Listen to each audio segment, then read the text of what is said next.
Bulletin का आगाज करेंगे और सबसे पहले बात करेंगे महंगाई के सुनामी की। चीनी की कीमत तारीख की बुलंद तरीन सतह पर पहुंच चुकी है।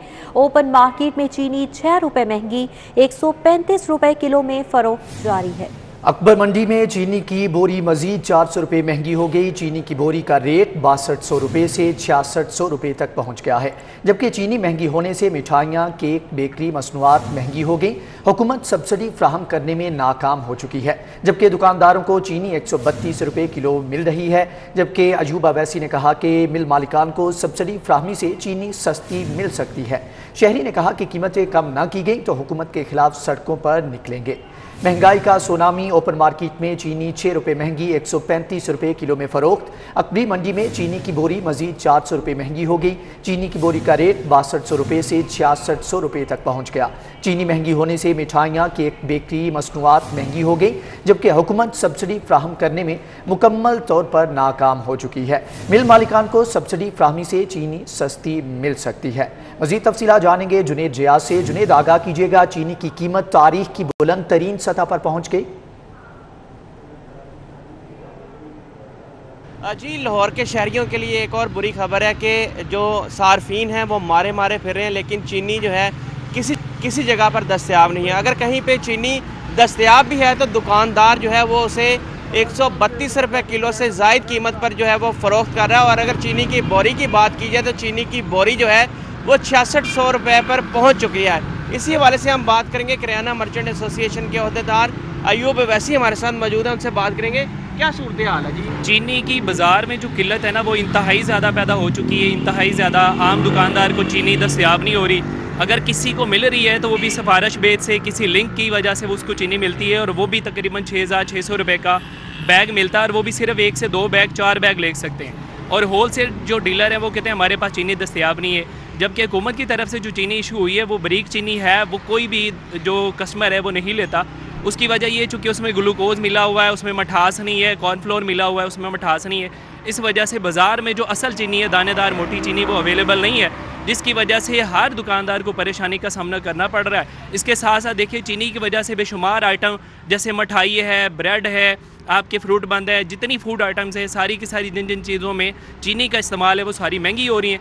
जिसकी वजह से आम जो बंदा है, आम जो पब्लिक का नुमाइंदा है, ख़ास तौर पे लो जो स्टैंडर्ड का बंदा है, वो तो बिल्कुल ही मरने के करीब हो चुका है, बल्कि मैं तो यूँ कहूँगा मर गया हुआ है। तो ये क्या सब्सिडी पैकेज दिया, किसी को बेनिफिट इसमें नज़र नहीं आ रहा फिलहाल। तो हुकूमत को क्या करना चाहिए चीनी सस्ती करने के लिए? हुकूमत को सबसे पहले जो बड़े बड़े ताजरान हैं उनके जो गोदाम वगैरह हैं उनमें जाके जाएँ, चेक करें चीनी वगैरह अगर स्टॉक हुई है तो उसके ऊपर नज़रसानी करवाएं। इसके अलावा जो शुगर मिले हैं उनको कुछ सब्सिडी दें, उनसे चीनी को रियायत करवाएं, बाज़ार में भेजें, ताकि बाज़ार वाले जाके उसको मुनासिब रेट पे बेच सकें।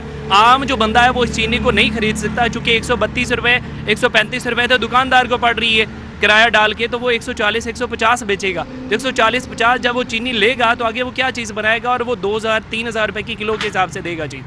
जी, आपने बात सुनी यूब साहब की। उनका कहना है कि जो चीनी दुकानदार को 132 रुपये किलो पड़ रही है तो वो आगे जो है 135 रुपये या 140 रुपये फ़रोख्त करेगा।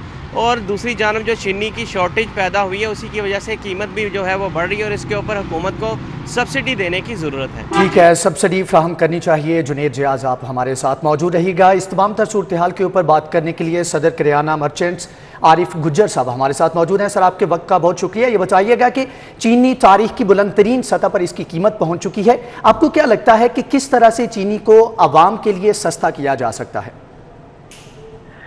एक तो ये है कि कोई बंदा जिम्मेदारी लेने के लिए तैयार नहीं है। सबसे पहले जब अदालतों ने इसका स्टे दिया था तो उस वक्त रेट था 95 रुपये। जब उसके बाद दूसरा इन्होंने नोटिफाई किया था रेट, उसमें किया था 90 रुपये। जब अदालतों ने इसका नोटिफिकेशन 90 किया था तो वो चीनी कहाँ गई? 9500 से जब अदालत ने इनके हक में फैसला दिया तो फिर 9500 से अब 6600 रुपये का बैग हो चुका हुआ है। 132 रुपये किलो चीनी होलसेल में है और 135 रुपये रिटेल में बिक रही है चीनी। इससे पहले इतना रेट कभी भी नहीं हुआ। अब ये सबके सामने हो रहा रेट के 95 वाली चीनी या 90 वाली चीनी 135 रुपये है। किसी बंदे ने ये जिम्मेदारी लेने का ख्याल ही नहीं किया कि 135 रुपये किलो चीनी क्यों सेल हो रही है। और दूसरे सूबों में तो 140 रुपए तक होगी है ना चीनी। अब ये है कि पॉलिसी इनके पास है कोई नहीं, जिम्मेदारी लेने के लिए तैयार कोई नहीं है। अब ये माफिया के रहमो करम पे अवाम है कि वो 195 वाली चीनी 135 में बेचे या 165 में बेचे। किसी किस्म का चेक एंड बैलेंस नाम की कोई चीज है ही नहीं। अब हर बंदे को ये पता है, हर सरकारी ओहदेदार को पता है, सियासी लोगों को पता है कि चीनी की क्या पोजीशन की हुई है।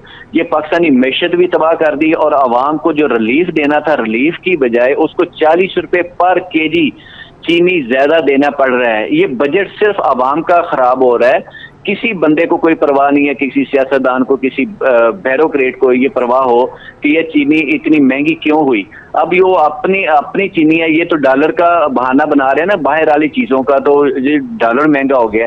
तो ये डॉलर महंगा नहीं होने की वजह से नहीं हुई, तो गैस महंगी इतनी एक्स्ट्रा नहीं होगी कि 40 रुपए पर केजी होगी। ये मेरे भाई सिर्फ चेक एंड बैलेंस ना होने की वजह से कोई बंदा जिम्मेदारी लेने के लिए तैयार नहीं है, जिसकी वजह से ये पॉलिसीज इनकी गलत होने की वजह से अब चीनी 135 रुपए पे भी आप नहीं रोक सकते, 145 हो सकती है, 150 हो सकती है, किसी किस्म की कोई रुकावट नहीं है। हालांकि इन्होंने ये कहा था कि यकम को मिलें चल पड़ेंगी। मिलों ने ये कहा है कि 20 के बाद हम चलाएंगे। जब एक मंथ का गैप हो जाएगा तो फिर कोई भी नहीं रोक सकेगा चीनी को। ये सबसे बड़ी खराबी है कि आवाम के लिए कम से कम कोई बंदा तो हो, कोई होश के नाखन ले गवर्नमेंट, कम से कम आवाम के लिए जो रिलीफ का ऐलान किया हुआ है ये सिर्फ कागजों में ऐलान है। अगर आप इसको देखें कि आपको कोई आवाम को कोई रिलीफ मिल रहा है, नहीं मिल रहा। अभी तो सिर्फ आप चीनी पे मेरे भाई बात कर रहे हो ना, कोई घी का, दूसरी जो आइटम्स हैं, रोजमर्रा की आइटम है, उनका जो हाल हुआ है ना, तो आवाम तो मेरा ख्याल खुदकुशी करने पे आगे हुए हैं। लोग, बिजनेसमैन जो छोटे दुकानदार हैं वो खत्म हो गए हुए हैं। तो ये सारा मसला सिर्फ ये है कि मेरे भाई चेक एंड बैलेंस नाम की कोई चीज नहीं है, कोई जिम्मेदारी नहीं है, ना गवर्नमेंट ले रही है ना दूसरे बंदे ले रहे हैं। अब माफिया बिल्कुल चेक एंड बैलेंस नहीं है, हुकूमत की जानिब से बेहतर इंतजामात नहीं किए गए, बेहतर प्लानिंग नहीं की गई, जिसकी अब शहरियों को मुश्किलात का सामना करना पड़ रहा है। आरिफ गुज्जर साहब, आपका बहुत शुक्रिया, आपने सारी सूरत हाल के ऊपर बात की। महंगाई की मैराथन में ज़िले इंतजामिया ने भी अपना हिस्सा डाल लिया। दालों की कीमत में 20 रुपए तक का इजाफा। सफेद चना 20 रुपए बढ़कर 175 रुपए किलो हो गया। दाल मसूर भी 15 रुपए इजाफे से डबल सेंचुरी क्रॉस कर गई। ज़िला इंतजामिया ने नई रेट लिस्ट जारी की है, जिसमें दालों के नर्ख बढ़ा दिए गए हैं। सफेद चना की कीमत में 20 रुपए इजाफा किया गया है और इसका सरकारी नर्ख 175 रुपए मुकर्रर किया गया है। दाल मसूर की कीमत 15 रुपए इजाफे से 205 रुपए किलो हो गई है। दाल माश धुली 5 रुपए बढ़कर 245 रुपए और दाल माश छिलका भी 5 रुपए इजाफे से 215 रुपए किलो मिलेगी। चावल और दाल मूंग की कीमत में 5 रुपए कमी की गई है। नर्खनामे में दूध 100 रुपए लीटर है, जबकि मार्केट में 120 रुपए लीटर फरोख्त हो रहा है। बीफ की कीमत 500 रुपए रखी गई है। मार्केट में बीफ के 650 रुपए वसूल किए जा रहे हैं। इस तरह मटन भी सरकारी कीमत 950 के बरक 1400 रुपए किलो फरोख्त हो रहा है।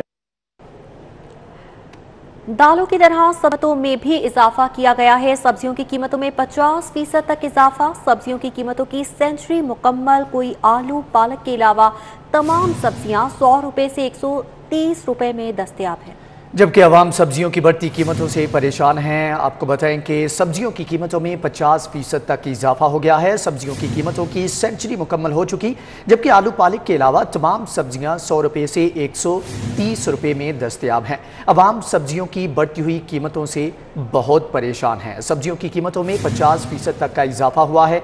सब्जियों की कीमतों की सेंचुरी मुकम्मल हो गई है। मजीद तफसीलात जानेंगे रुमेल इलियास से। रुमेल, आगाह कीजिएगा, तमाम तरह शय खुरोनोश के साथ साथ सब्जियों की कीमतों में भी इजाफा कर दिया गया।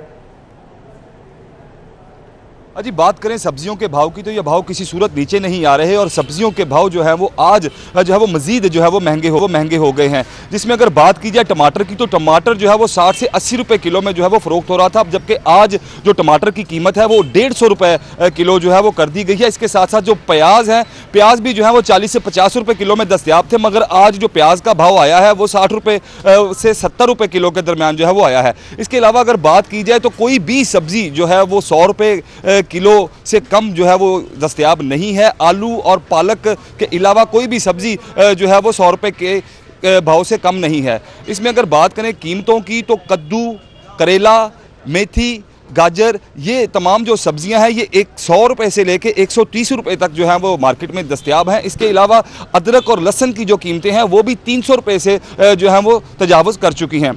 शहरियों का ये कहना है कि सब्जियों की जो कीमतें हैं इनको कंट्रोल करने वाली जो कमेटियां हैं वो कहाँ हैं, कहीं भी प्राइस कंट्रोल कमेटियों का जो अमल दखल है वो नज़र नहीं आता। प्राइस कंट्रोल कमेटियां सिर्फ जो है वो लिस्टें बनाने तक जो है वो महदूद है और लिस्टों पर भी जो है वो अमल दरामद नहीं किया जाता। प्राइस कंट्रोल कमेटियां कहीं पर भी फाल नजर नहीं। बहुत शुक्रिया रोमेल आपका। NA 133 का ज़िमनी इलेक्शन जमशेद चीमा मुसर्रत चीमा के कागजात मुस्तरद करने के खिलाफ अपील पर समात ट्रिब्यूनल का रिटर्निंग ऑफिसर फ्रीकैन को नोटिस जारी। समात कल तक के लिए मुलतवी कर दी गई है। समात का अहवाल मलिक अशरफ से जान लेते हैं। जी मलिक अशरफ, आगाह कीजिएगा। जी, लाहौर हाई कोर्ट के जस्टिस शाह जमील खान पर मुश्तमिल इलेक्शन अपील ट्रिब्यूनल ने हल्का NA 133 से उम्मीदवारों के कागजात नामजदगी मुस्तरद होने के खिलाफ अपीलों पर समात की है और PTI के जमशेद इकबाल चीमा, उनके अहलिया मुसर्रत जमशेद चीमा और एक आज़ाद उम्मीदवार अकमल खान की अपील पर समात हुई है, जिसमें दरखास्त गुजार जो है अपील कुनिंदा जो है उनके वकील ने मौक़िफ़ इख्तियार किया कि उन्होंने कहा और उनका यही कहना है कि जो तजवीज़ कुनिंदा था जमशेद इकबाल चीमा का वो बिलाल हुसैन थे, जबकि मुसर्रत चीमा के जो तजवीज़ कुनिंदा से गुलाम मुसर्रत, दोनों का तल्लुक जो था इसी हल्के से था। और मज़ीद ये भी कहा गया है कि दोनों के शनाख्ती कार्ड जो है वो हल्का 133 थे, जबकि शुमारियाती कोड जो है वो दूसरे हल्के का ज़ाहिर किया जा रहा है। मज़ीद उनका ये भी कहना था कि जो तजवीज़ कुनिंदा है वो भी इसी हल्के के हैं, उनके वालिदैन जो है वो और भाई जो है बाकी की फैमिली भी इसी हल्के में रहते हैं, उनका जो बिजली का बिल है वो भी इसी पते पे है जो कि शनाख्ती कार्ड पे दर्ज है। और इस हवाले से सुप्रीम काउंसिल के चेयरमैन ने भी कह दिया है कि वो इस हल्के के रहायशी हैं। मज़ीद उनका ये भी कहना था कि जब इस हवाले से मीडिया में खबर आई कि उनके कागजात नामजदगी के हवाले से इतराज़ है, तो इतराज़ दाखिल करने से पहले भी उन्होंने रिटर्निंग अफसर को दरखास्त कि वो अपना तजवीज़ कुनिंदा जो है तब्दील करना चाहते हैं, नाम दुरुस्त करना चाहते हैं, क्योंकि ये इलेक्शन कमीशन की तकनीकी गलती है, उनका इसमें कोई कसूर नहीं है, तब उन्हें इजाज़त नहीं दी गई। जिस पर आप अपने हवाले से जो भी आपके इतराज़ात पे आप जो कहना चाहते हैं डिटेल से कह दें और आपको सुना जाएगा, बाकी की पार्टियों को भी सुन इस पर फैसला किया जाएगा। ठीक है मलिक अशरफ, आपका बहुत शुक्रिया। PTI के उम्मीदवार जमशेद इकबाल चीमा की जानिब से सिटी 42 से गुफ्तगू की, आपको सुनवाते हैं। आज हम कहेंगे कि इंशाल्लाह अदालत हमें रिलीफ देगी। दूसरी बात यह है कि मुस्लिम लीग नून को हमारा मुकाबला मैदान में करना चाहिए, ना कि टेक्निकल बुनियादों पे टेक्निकलिटीज़ के पीछे छुपें। उनका ख्याल है कि बड़े पॉपुलर हैं और ये हल्का उनका। विफाक दाखिला शेख रशीद अहमद मीडिया टॉक कर रहे हैं। मेरे ज़हन पे 1112 सवार है, आप यकीन जाने। और मैं सुप्रीम कोर्ट में भी गया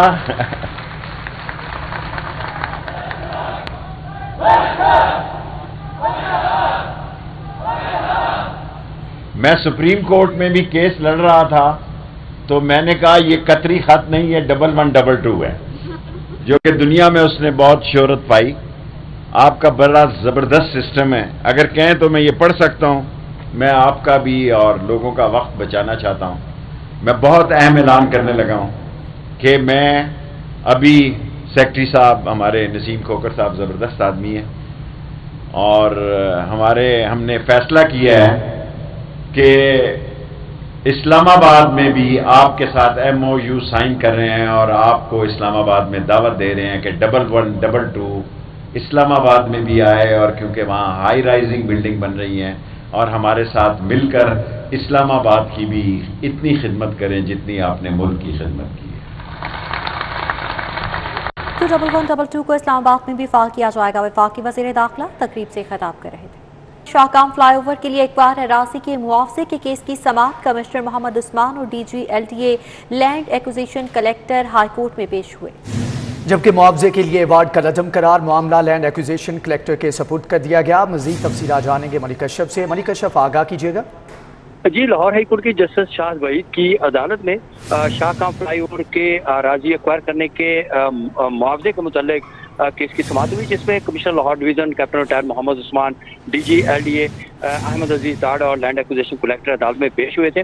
और अदालत ने इस दौरान जो कमिश्नर लाहौर डिवीजन है उनकी ये भी ऑफर की थी कि ये मामला देते हैं, जो कि आप अच्छे ऑफिसर हैं, जहाँ भी तैनात होते हैं अच्छा काम करते हैं। इस पर कमिश्नर लाहौर डिवीजन का ताकि वो अपना जवाब जमा करेंगे, इसके बाद मुनासिब समझेगी उस पर अमल दरामद किया जाएगा।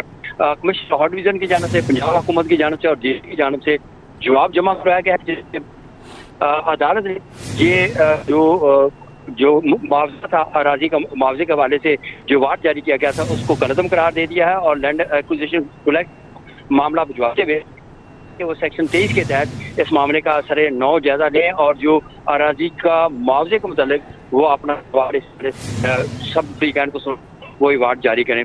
तो जस्टिस शाहद वहीद जो है उन्होंने इस केस की समाअत की थी, जिसमें कमिश्नर लाहौर समेत दीगर की जानब से उनको गुज़श्ता रोज शोकाज नोटिस जारी हुआ था और आज अदालत ने उनकी गैर मशरूत माफी को मंजूर करते हुए जो शोकाज नोटिस जारी किया गया था वो वापस ले लिया। शोकाज नोटिस वापस ले लिया गया है। मलिका बहुत शुक्रिया। बल्दियाती एक्ट 2013 के निफाज के PEA और MCL के दरमियान एडवर्टाइजिंग बोर्ड का रेवेन्यू कलेक्शन का बड़ा मसला हल हो गया। इस मामले पर बात करेंगे दुरे नायाब से। जी दुरे नायाब, बताइएगा मसला हल कर दिया गया? जी बिल्कुल, PHA और MCL के दरमियान ये बहुत बड़ा इख्तलाफ था। जब 2013 एक्ट जो है वो गैर फाल हुआ, उसके बाद लाहौर शहर के अंदर MCL एरिया में और PHA के एरिया में एडवर्टाइजिंग के ज़रिए जो आमदन आती थी उसका कलेक्शन कौन करेगा, ये मामला तूल पकड़ता गया और MCL जो है वो PHA के एरिया और PHA MCL के एरिया में एक दूसरे के साथ ये इख्तलाफ बरकरार रखता था, जिससे बहुत बड़ी जो है वो रेवेन्यू लॉस भी हो रहा था और एडवर्टाइजिंग जो माफिया था उसको भी खुली छूट मिली हुई थी। अब सेक्रेटरी लोकल गवर्नमेंट नूर मेंगल ने 2013 एक्ट की मुकम्मल बहाली के बाद तहरीरी तौर पर यह फैसला जारी कर दिया है कि आइंदा लाहौर समेत जो पंजाब के बड़े अजला है जहाँ पे PHA फॉल करता है वहाँ पे PHA ही जो है वो रेवेन्यू कलेक्शन करेगा, चाहे वो MCL का एरिया हो, और MCL जो है वो बाइख्तियार नहीं होंगे। PHA के महदूद ज़राए आमदन की वजह से फैसला किया गया, इसका बाकायदा नोटिफिकेशन जारी कर दिया गया है। लाहौर शहर में भी MCL के हदूद में जहाँ जहाँ स्काई राइट्स हैं, PHA एडवर्टाइजिंग बोर्ड्स देखता है, समझता है, वहाँ पे वो रेवेन्यू कलेक्शन करने का बाइख्तियार होगा। इस हवाले से तहरीरी तौर पर नोटिफिकेशन जारी ठीक है। दुरे नायाब, आपका बहुत शुक्रिया। संगीन जुराम की तफ्तीश और तहकीक करने वाले जदीद साइंसी इदारे से हाथ हो गया। तहकीक के लिए इस्तेमाल होने वाले केमिकल की फराहमी में ठेकेदार काम छोड़ गया। मजीद जानेंगे अली रामे से। अली, आगाह कीजिएगा, ठेकेदार ने काम छोड़ दिया? जी बिल्कुल, पंजाब फॉरेंसिक साइंस एजेंसी ने मुख्तलिफ तहकीकात के लिए केमिकल्स ख़रीदने थे और ख़रीदने के लिए उन्होंने एक ठेका जो टेंडर है वो अयूब ब्रदर कंपनी को दिया, लेकिन अयूब ब्रदर कंपनी वो ठेका वो मुकम्मल नहीं कर सकी और उसमें कुछ ऐसा मटेरियल था जो कि फॉरेंसिक साइंस एजेंसी के हवाले नहीं किया गया और ये बहुत ज़रूरी भी था और इसी वजह से उनके मुख्तलिफ ऐसे टेस्ट, उनकी तहकीकात वो तख़ीर का शिकार भी हुई। तो इसमें इजराइल ने बताया कि ये 2 करोड़ रुपए से ज़ायद का ठेका दिया गया था इस ठेकेदार को और उसने बाहर से कुछ केमिकल इंपोर्ट करके देने थे फॉरेंसिक साइंस एजेंसी को, जो कि मुख्तलिफ रिसर्च और तहकीकात के लिए बहुत अहम होते हैं। अब इसमें फॉरेंसिक साइंस एजेंसी ने महकमा दाखिला पंजाब को भी आगाह किया कि एक ठेकेदार जो उनका मटेरियल, उनकी पेंडिंग जो उनकी लाइबिलिटीज़ हैं वो पे नहीं कर रहा, तो लिहाजा इस पर एक्शन लिया जाए।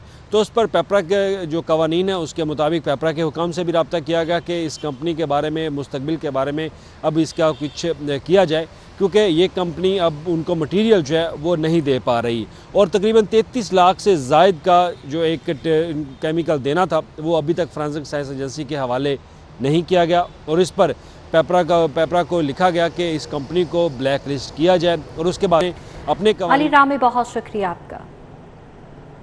आगे बढ़ेंगे और बात करेंगे मजहबी जमात के सरबराह हाफिज साद रिजवी की नजरबंदी के खिलाफ केस पर। हाईकोर्ट ने हाफिज साद रिजवी की दरख्वास्त गैर मौसर करार दे दी है। लाहौर हाईकोर्ट ने दरख्वास्त वापस लेने की बुनियाद पर निपटा दी। चीफ जस्टिस हाईकोर्ट की सरबराही में 2 रुकनी बेंच ने समाअत की।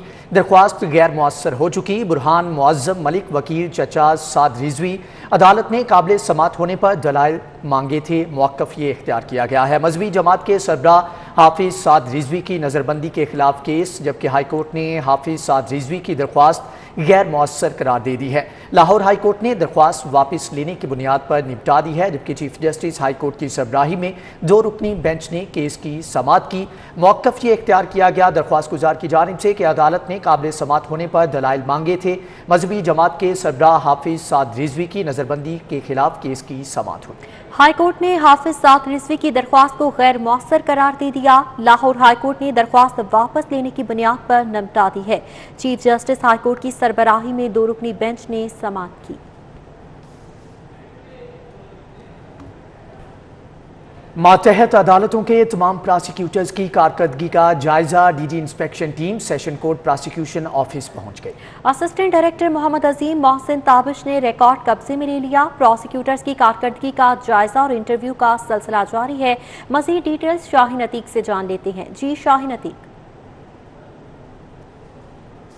प्रोसिक्यूशन ऑफिस में इंस्पेक्शन का सिलसिला जो है वो जारी है। यहाँ पर तमाम जो प्रोसिक्यूटर हैं उनकी जो है वो कारकर्दगी का जायज़ा लिया जा रहा है और ये चेक किया जा रहा है कि जो प्रोसिक्यूटर ने अब तक 1 साल में काम किया, कितने चलान जो है वो पास किए हैं, किन किन प्रोसिक्यूटरों को सिक्योरिटी करनी आती है, किन प्रोसिक्यूटरों ने जो है वो अब तक जो है वो अदालतों से सज़ाएँ जो है वो दिलवाई हैं। ये तमाम रिपोर्ट जो है वो यहाँ पर जो है वो तैयार की जाएगी, जिसके बाद ये रिपोर्ट जो है वो सेक्रेटरी प्रोसिक्यूशन को भिजवा दी जाएगी। ये तमाम जो कारकर्दगी है वो 1 साल के लिए जो है वो का जायज़ा जो है वो लिया जा रहा है। इसके अलावा यहाँ पर जितना भी स्टाफ है उनकी भी कारकर्दगी जो है वो चेक की जाएगी कि ये 1 साल के दौरान यहाँ पर क्या काम करते रहे और किन किन लोगों ने कौन वक्त पर आया, कौन अदालत में वक्त पर नहीं गया, कितना अमला जो है वो यहाँ पर जो काम जो है वो कर रहा है। इस वक्त जो इंस्पेक्शन टीम के मेंबरान हैं मोहम्मद अजीम खटाना हैं और मोहम्मद सलमान ताबिश, ये असिस्टेंट डायरेक्टर इंस्पेक्शन है। ठीक है शाहीन अतीक, आपका बहुत शुक्रिया। प्लेजरिज्म सॉफ्टवेयर इस्तेमाल करने वाली यूनिवर्सिटीज पर एचईसी की नई पॉलिसी लागू कर दी गई है। प्लेजरिज्म सॉफ्टवेयर लाइसेंस देने की तादाद 25,000 से 300 कर दी गई।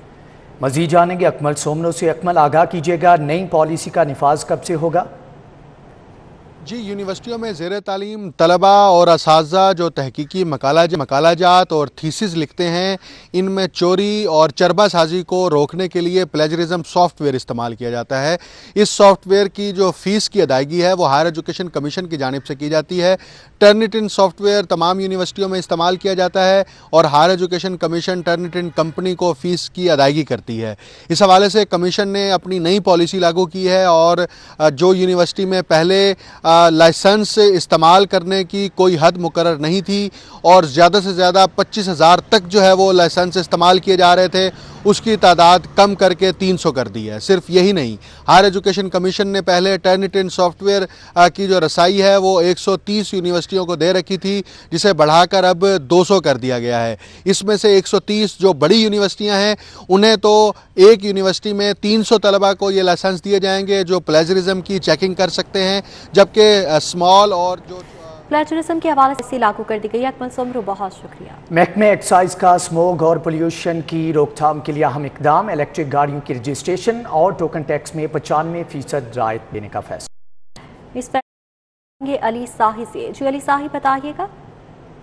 बिल्कुल, दिन ब दिन स्मोक की बढ़ते हुए जो है मामला, इस पर महकमा एक्साइज की जानब से इंतहाई अहसन इकदाम उठाया गया है और डीजी एक्साइज की जानब से समरी सेक्रेटरी एक्साइज को भिजवाई गई है, जिसमें रिक्वेस्ट की गई है कि जितनी भी इलेक्ट्रिक गाड़ियां पंजाब में रजिस्टर्ड होंगी उन पर उनके टोकन टैक्स और उनकी रजिस्ट्रेशन पर 95% रियायत दी जाए। इसके साथ साथ महकमा एक्साइज की जानब से जो समरी भिजवाई गई है उसमें 10 साल से जो पहले रजिस्टर्ड गाड़ियाँ हैं उनके टोकन टैक्स में मजीद इजाफा करने की समरी भी सेक्रेटरी को भिजवाई गई है। चूँकि वो पुरानी गाड़ियाँ हैं, वो कार्बन ज़्यादा छोड़ती हैं और आलूदगी का सबब बनती हैं, तो इसके पेश नज़र डीजी एक्साइज की जानब से ये समरियाँ सेक्रेटरी एक्साइज को भिजवाई गई हैं और ये मामला हुकूमत के साथ टेकअप करने की जो है इल्तिजा की गई है, ताकि जो पुरानी गाड़ियाँ हैं उनको ऑफ रोड किया जा सके और जो इलेक्ट्रिक गाड़ियाँ हैं उनको प्रमोट किया जा सके, ताकि माहौल को बेहतर बनाया जा सके। अली साही, आपका बहुत शुक्रिया। सयाहत के फरोग के लिए 4 नई एयरलाइंस को लाइसेंस जारी किए गए हैं। सिविल एविएशन अथॉरिटी ने 4 नई एयरलाइंस को लाइसेंस जारी कर दिए। जबकि कश्मीर एयरवेज जबकि ASS एयर और नॉर्थ एयर कंपनी को लाइसेंस जारी किए गए हैं। मजीद जानेंगे सईद अहमद सईद से। सईद, आगाह कीजिएगा, 4 नई एयरलाइंस को लाइसेंस जारी किए गए हैं। जी बिल्कुल, वज़ीर पाकिस्तान इमरान खान का मुल्की सियाहत को फ़रोग़ देने का ये मंसूबा था, जिसके तहत सिविल एविएशन अथॉरिटी ने सियाहत के फ़रोग़ के लिए 4 नई एयरलाइंस के लिए लाइसेंस वो जारी किए हैं, जिनमें कश्मीर एयर, अलवीर एयरवेज और ASSL एयर समेत जो नॉर्थ एयर नामी कंपनी है उनको लाइसेंस है वो जारी की गई है। चारों प्राइवेट कंपनी का जल्द दूने मुल्क सियाती प्रवासों के आगाज का ऐलान है वो कर दिया गया है। पहले मरहले में लाहौर, कराची, इस्लामाबाद से सियाती शहर जो जिनमें ग्वादर, तरबत, मोहनजोदारो, गिलगित बल्तिस्तान, स्कर्दू, महरान, गंदारा के सियाती मकामात के लिए परवाजें हैं वो ऑपरेट की जाएंगी। और ये चारों जो एयरलाइन है कंपनियां हैं, ये सियाती मकामात के लिए हेलीकॉप्टर, 6 विंग और रोटरी विंग तैयार है वो इस्तेमाल करेगी। इस वाले से तैयारियां हैं। सईद अहमद, बहुत शुक्रिया।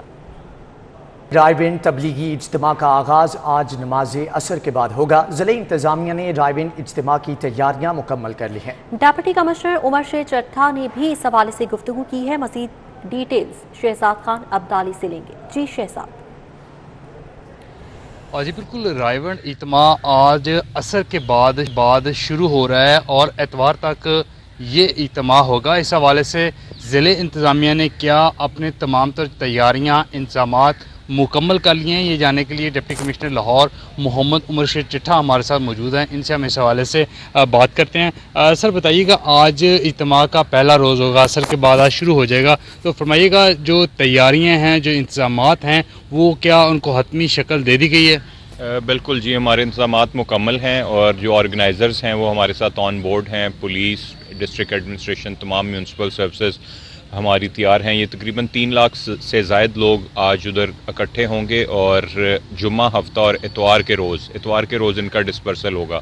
इनका security plan, traffic plan, municipal services, इनकी एंटी इंक्रोचमेंट, हर लिहाज से हमारी तैयारी मुकम्मल है। स्टैंड बाय हमारे जनरेटर्स, लाइट्स, CCTV कैमराज, तमाम सहूलियात उधर मुयसर हैं और ऑर्गेनाइज़र्स का ख़ुद बड़ा अच्छा और एक ऑर्गेनाइज्ड किस्म का सिस्टम होता है, तो इसमें ट्रैफिक की कुछ मुश्किलात आएंगी। उसके अलावा उसका हमने प्लान जारी किया हुआ है। बाकी हर तरह से हमारे इंतजामात मुकम्मल। जी बिल्कुल, डिप्टी कमिश्नर लाहौर की आपने गुफ्तगू सुनी इस हवाले से। वो ये कहते हैं कि हज़ारों की तादाद में जो मुलाजमीन हैं और इसके अलावा इनके साथ अफसरान हैं वो अपनी ज़िम्मेदारियाँ इस हवाले से सर अंजाम देंगे। बाद नमाज असर ये इज्तिमा जो है वो शुरू हो जाएगा और इसमें आज के रोज़ तकरीबन 3 लाख के करीब अफराद जो हैं वो शिरकत करेंगे। न्यूज़ स्टूडियो से फिल वक्त इतना ही।